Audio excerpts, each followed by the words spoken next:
morning. And to show the diversity within ICANN, I will perform my speech in Swinglish. Good morning.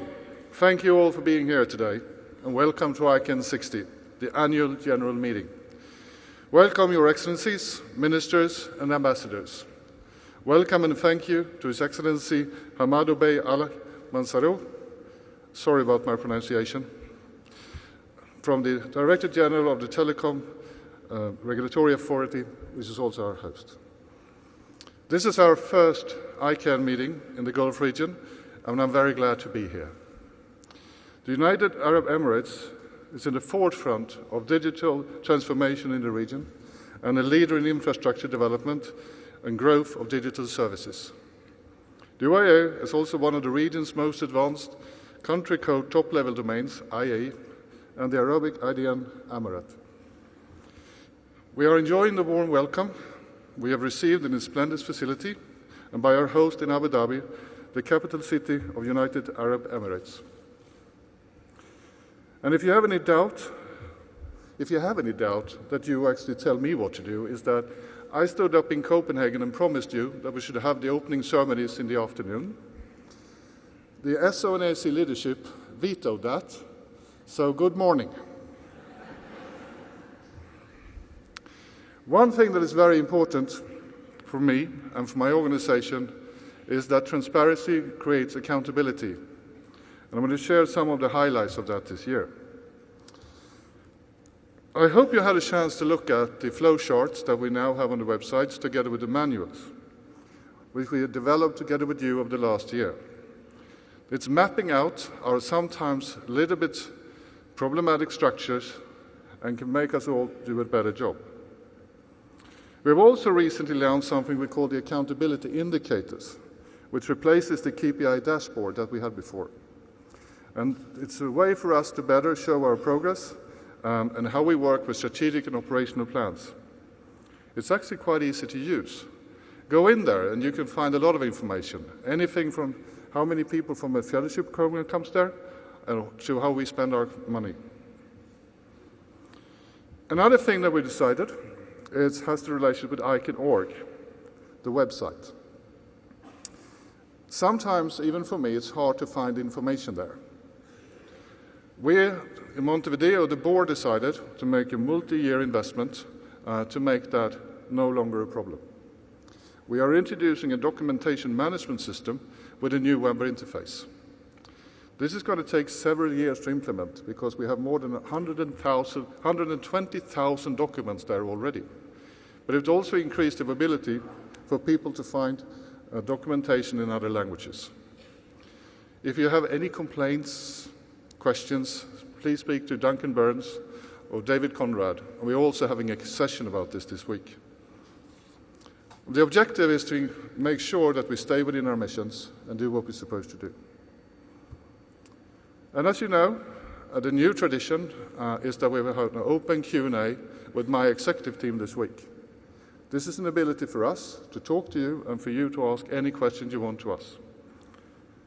But as always, this is not your only opportunity to talk to us. Please continue to stop me in corridors and ask questions. Please also ask my team questions. They probably have better answers than me. But I want to change the subject slightly and draw your attention to something. ICANN is a fantastic organization. No one has done what we've done before. Together, you have created what is the user interface to Internet for many users around the world. That makes you important. That makes this meeting important. But we're not without challenges. Many places around the world, there are legislative proposals that can have a direct effect on our possibility to make policies. We don't judge on them. Many of them are for very good intentions. But sometimes the road to hell is paved with good intentions. This week, one of the items we talk about a lot is the European legislation about GDPR. Please come to this session about that so we can continue the discussion. But think also about it not only from a tech law perspective, think about it also from an internet governance perspective. Because we will see many of those, and we have to figure out together how we can be in the room not to interfere with politics, because we should never do that, but sometimes help and tell how Internet and ICANN actually works. I also would like to extend the heartfelt hopes for our friends in Puerto Rico and its neighbors, and that they will experience a speedy recovery in the wake of devastating Hurricane Maria, and emphasize that we have a strong desire to keep our promise ICANN61 in the Puerto Rican capital of San Juan.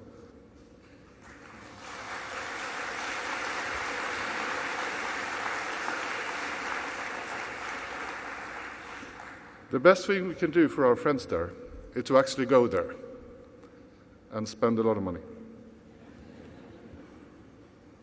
As you know, one of the reasons we're here is to say goodbye to a dear friend.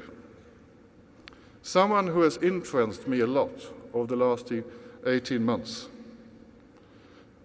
Someone we will be missing, seeing in the halls, dinners, who is really a pillar of our community. And I would like you to join me to give a round of applause to Beth Crocker.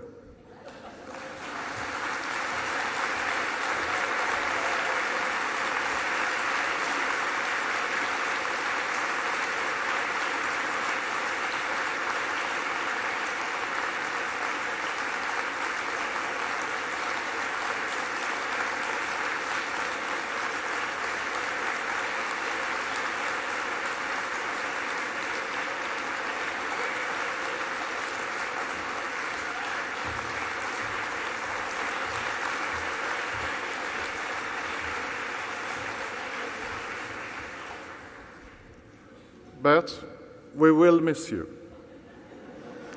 We'll also miss you that you enabled Steve to achieve and accomplish his run with ICANN. And it is like they usually say, behind every successful man stands a surprised woman.